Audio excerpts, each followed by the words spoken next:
Well, we're now talking about the Come and Sing Choir in Brighton. It's a choir with a difference. It consists of those at various stages of cancer treatment and their loved ones. Provides support, fun, laughter, as well as, equally importantly, cake. Here's them in full song. Give light and people will find the way. Give light and people will find the way. Give light and people will find the way. Well, joining me now in the studio, we've got Julie Nye, who's the choir's organiser, and choir member Richard Reid. Good afternoon to you both. Hi, Sarah. Julie, start off, how did this all come about? Well, I heard about a series of choirs set up for people affected by cancer in Wales and wondered if there was anything like it in Sussex, which there wasn't. So I decided to start one. I approached the Sussex Cancer Centre, who thought it was a great idea, and Macmillan, who support it financially. And yes, just set it up. Was this because your life had been touched by cancer? In some degree, yes, but that probably wasn't my main motivation. My mum was diagnosed with cancer when she was 50, so I was in my early 20s, but she's actually fine. But I used to be a doctor, and I've worked in oncology, and I've been a GP, so it's sort of brought together my medical experience and the fact that I'm now a choir leader. That's what I do. So something so therapeutic as well about singing. Yes, I'm sure I'm as at least as therapeutic in what I do now as when I was a doctor. Let's talk now to Richard. So tell us about your singing abilities then. You got a good voice? No, not really. The last time I really sang was in school, so it was a new experience to me. When I had cancer, you sort of, a lot of avenues are closed, so you open new ones. And we saw this Come and Sing choir, and it was something that both my wife and I could join in. And it's really great because there's a group there that we have empathy with, and it's great fun. And of course, the cake is.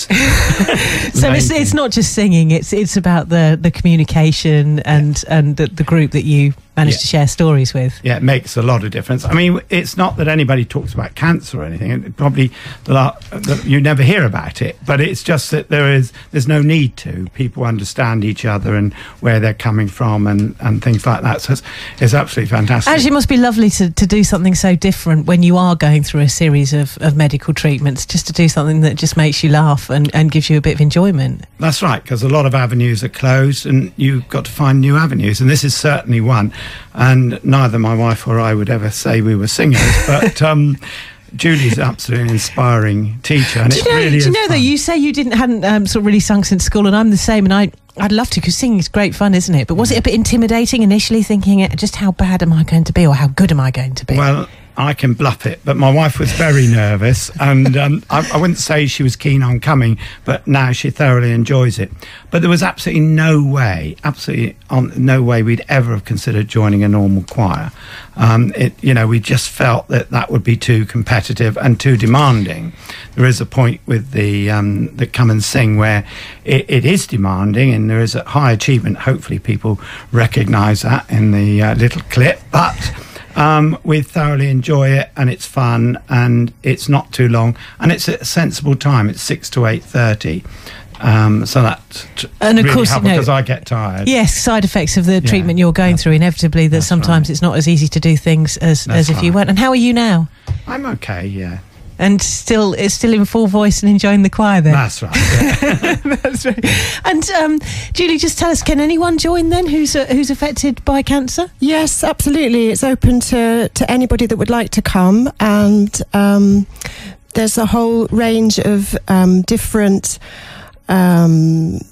people with different experience of singing, and also people's connection with cancer and their experience, whether it's that they have it themselves, or whether they're bereaved, or whether they've actually come out the other side and they're perhaps still looking for a little bit of support. So the door is really open to anybody that feels that they'd like to come. And if you're nervous about singing, really, it's a very encouraging choir, so you'd be very welcome. How do people? You have a website, don't you? That people I have can a find website, out more? yes, which is www.comeandsingchoir.co.uk, and we meet on Tuesday evenings during term time from 6:30 till 8.